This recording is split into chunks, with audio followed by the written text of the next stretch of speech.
துலா ராசியை பொறுத்தவரை 10ஆம் இடத்தில் அதிசாரமும் வக்ரமும் அடையக்கூடிய குரு பகவான் நல்ல ஒரு ஏற்றத்தை கொடுப்பார். தொழிலில் ஒரு மாற்றத்தை கொடுப்பார். தொழில் மூலியமாக பெரிய ஏற்றத்தை கொடுக்கக்கூடிய காலகட்டமாக இருக்கும்.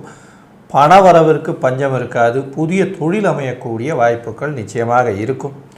படிக்கக்கூடிய மாணவர்களுக்கு ஏற்றம் கிடைக்கக்கூடிய காலகட்டம். இருப்பினும் ஒரு 3லேருந்து 4 தரம் 5 தரம் படிக்க வேண்டிய கட்டாயம் இருக்கும். தாயின் உடல்நிலையில் நல்ல ஒரு ஏற்றம் இருக்கக்கூடிய காலகட்டமாக இருக்கும். புதிய வீடு மனை வாங்கக்கூடிய பாக்கியம் கிடைக்கும். உங்களுடைய ராசிக்கு பார்த்தாலேயானால் புதிய வேலை கிடைக்கக்கூடிய வாய்ப்புகள் நிச்சயமாக இருக்கும். வேலையின் மூலியமாக பொருளாதாரம் முன்னேற்றம் வரக்கூடிய வாய்ப்பு உண்டு. புதிய கடன் அமையக்கூடிய வாய்ப்புகள் நிச்சயமாக இருக்கும். வக்கரகதி அடையும் பொழுது உங்களுடைய ராசிக்கு 9ஆம் இடத்தில் வக்கரகதி அடையும் போது தந்தையின் உடல்நிலையில் சற்று பின்னடைவு இருக்கும்.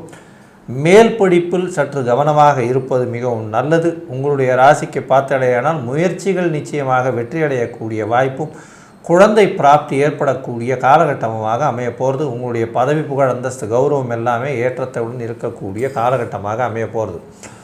இந்த காலகட்டத்தில் பார்த்தாலேயானால் உங்களுடைய ராசிக்கு நல்ல ஒரு ஏற்றமும் மாற்றமும் இருக்கக்கூடிய காலகட்டமாக இருக்கிறதுனால இந்த துலா ராசிக்காரர்களுக்கு குரு அதிசார வக்ர பெயர்ச்சி 85 விழுக்காடு நல்ல ஒரு ஏற்றமும் மாற்றமும் கொடுக்கும்.